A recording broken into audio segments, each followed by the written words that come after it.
today's lecture we are going to discuss about Ethernet frame format. So let's begin. सबसे पहले हम जानते हैं कि इथरनेट फ्रेम फॉर्मेट को समझते हैं कि ये होता क्या है। तो सबसे पहली बात तो ये कि IEEE 802.3 स्टैंडर्ड ने इसको डिफाइन किया था, जो कि सारी मैक इम्प्लीमेंटेशंस के लिए बहुत इंपॉर्टेंट है। ठीक है।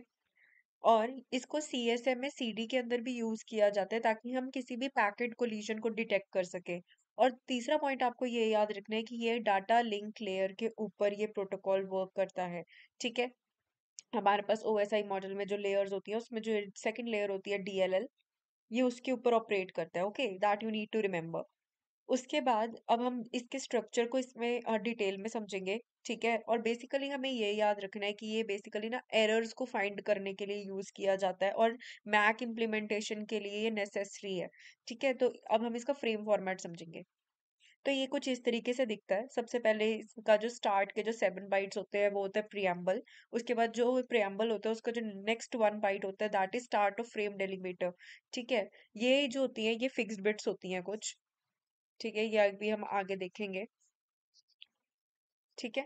और सबसे पहले जो बिल्कुल स्टार्टिंग होती है that is with the preamble. उसके बाद नेक्स्ट जो होता है दैट इज डेस्टिनेशन एड्रेस, जिसमें जिसके लिए भी डाटा इंटेंडेड है उसका मैक एड्रेस होगा उस डिवाइस का। देन सोर्स एड्रेस की जहां से डाटा आ रहा है उसका मैक एड्रेस होगा इसके अंदर। ठीक है। And then we are having the length. ठीक है, जो लेंथ होती है ये 2 बाइट्स फिक्स्ड होती है इसकी। And next we are having data. ठीक है, जो डाटा होगा जहाँ पे मेन पेलोड जो होता है यानी कि जो मेन डाटा होता है वो इस फील्ड के अंदर रखा जाएगा। And then we are having CRC, जो हमारे पास इसको बोलते हैं cyclic redundancy check. It is a method to detect the errors. ठीक है। ये एरर डिटेक्ट करने के लिए बेसिकली होता है। और ये 4 बाइट की फिक्स्ड फील्ड होती है।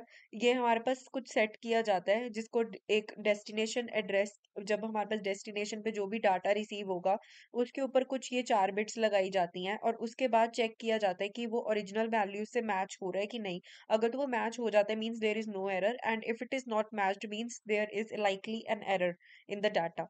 ठीक है, जब भी वो सेंड हो रहा है। तो ये तो मैंने मेन कहानी बताई, अब हम इसको डिटेल में समझेंगे। ठीक है। सबसे पहले हम प्रियम्बल के बारे में बात करते हैं। तो जो प्रियम्बल होता है ये एक 7 बाइट की फील्ड है जो हमने डायग्राम में अभी देखा। और जो ये होता है, ये जो 7 बाइट्स होते हैं ये 0101 इस तरीके के ऑल्टरनेट में सेट किए जाते हैं। ठीक है। It is an alternate of zeros and ones. ठीक है। और ये स्टार्टिंग होते हैं जो, और ये मेनली क्या काम करते हैं कि ये सिंक्रोनाइज करते हैं between the sender and the receiver. जो भी मेरा डाटा है वो सिंक्रोनाइज्ड होना चाहिए। अगर मतलब कि कोई ना कोई एक्नॉलेजमेंट मिलनी चाहिए जब भी वो रिसीवर एंड पर रिसीव हो रहा है। ठीक है। तो हमारे पास कोई भी एरर ना आ जाए, कुछ लॉस ना हो जाए कुछ बिट्स का, उसकी सिंक्रोनाइजेशन में प्रियम्बल का बहुत अच्छा मेजर रोल होता है। ठीक है। Then we are having start of frame delimiter that is SFD। ये 1 बाइट की फील्ड होती है जिसको हम हमेशा 1010 के ऊपर सेट रखते हैं। ये फिक्स्ड बिट्स होती है। जैसे कि प्रियम्बल जो होती है दैट इज वेरिएबल बिट्स, क्योंकि ये ऑल्टरनेट होती है जीरोस और वंस में। और ये इंक्रीज होती जा रही है। वैसे इसका जो साइज है वो 7 बाइट होगा, लेकिन जो स्टार्ट ऑफ फ्रेम डेलीमीटर है इसका साइज हमेशा फिक्स्ड है 1 बाइट के ऊपर। ठीक है। और ये 1 बाइट ये हमेशा ये बिट्स जो ये 8 बिट्स हैं ये फिक्स्ड रहेंगी। ठीक है। और जो इसकी नेक्स्ट फील्ड होती है दैट इज डेस्टिनेशन एड्रेस। ठीक है, जो SFD के बाद आती है, जैसे कि हम डायग्राम में भी देख सकते हैं। मैं दिखा देती हूँ एक बार। ये देखिए, स्टार्ट ऑफ फ्रेम डेलीमीटर के बाद हमारे पास डेस्टिनेशन एड्रेस आ रहा है। ठीक है। एंड बेसिकली ये जो होएगा SFD, ये हमें नोटिफाई करता है कि जो स्टेशन है वो सिंक्रोनाइजेशन पॉसिबल कर पाएंगे कि नहीं। मतलब जो मेरा सेंडर और रिसीवर है उसके बीच में कोई सिंक्रोनाइजेशन हो सकती है या नहीं, ये बेसिकली बताता है हमें SFD। Then we are having the destination address. ये 6 बाइट्स की फील्ड होती है जिसमें मैक एड्रेस होता है ऑफ द डिवाइस, जिसके लिए भी हमारा डाटा इंटेंडेड है, जहां पर हमें डाटा पहुंचाना है। Similarly we are having the source address. ठीक है, सोर्स एड्रेस में हमारे पास उस मशीन का मैक एड्रेस होगा जहां से डाटा आ रहा है। ठीक है, जो कि यूनिक एड्रेस होगा। ठीक है। और हमेशा इस चीज में हमें ये याद रखना है कि जो हमारा सोर्स एड्रेस होता है उसकी जो लीस्ट सिग्निफिकेंट बिट होती है वो हमेशा 0 के ऊपर सेट की जाती है। ठीक है। Then we are having the length. ये अब जो हमारे पास लेंथ होती है वो 2 बाइट की फील्ड होती है जो रिप्रेजेंट करती है ईथरनेट फ्रेम को एज अ होल। ठीक है। मतलब सारा का सारा ईथरनेट फ्रेम को रिप्रेजेंट करेगी। ये 16 बिट की वैल्यू होती है और इसकी जो रेंज होती है वो 0 से लेकर 65534 तक रेंज में होती है। ठीक है, और अगर लेंथ वैल्यू अगर 1500 से ग्रेटर हो जाए तो उसको परमिट या अलाउ नहीं करा जाता। ठीक है, then we are having the data which is the actual data field, जहां पर हमारा डाटा हम प्लेस करेंगे, रियल डाटा को। ठीक है, और जो हमारा डाटा होता है इसमें भी हमारे पास जो longest possible piece of data होता है वो 1500 बाइट्स का हो सकता है। ठीक है, यहाँ पे मैंने ये पॉइंट मेंशन भी कर दिया है। ठीक है, एंड अगर जो डाटा की जो मिनिमम लेंथ है दैट शुड बी 46 बाइट्स। ठीक है, अगर हमारे पास वो 46 बाइट्स से कम है तब हम लेंथ बिट्स का यहाँ पर यूज करते हैं, जो हमारे पास ये एक्स्ट्रा 2 बाइट्स की फील्ड है।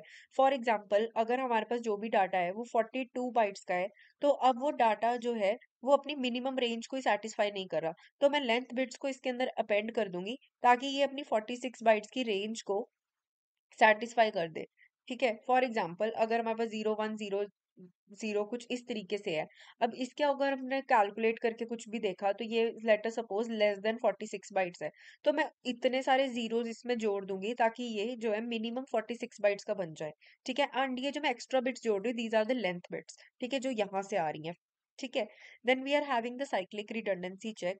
जो सीआरसी होता है वो 4 बाइट्स की फील्ड होती है, जो मैंने पहले भी बताया कि ये एरर डिटेक्शन के लिए यूज की जाती है। ठीक है, तो ये 32 बिट हैश कोड होता है जिसे डेस्टिनेशन एड्रेस के ऊपर और सोर्स एड्रेस के ऊपर अप्लाई किया जाता है। और अगर हमारे पास डाटा डैमेज होगा तो हमारे पास जो चेकसम की जो हम वैल्यू कैलकुलेट करेंगे वो डिफर हो जाएगी। ठीक है, तो बेसिकली ये हमें एरर का बता देगा कि हमारे डाटा के अंदर कोई एरर आया या नहीं। So this was all about the Ethernet frame. So this is enough. Thank you very much. So see you in the next lecture.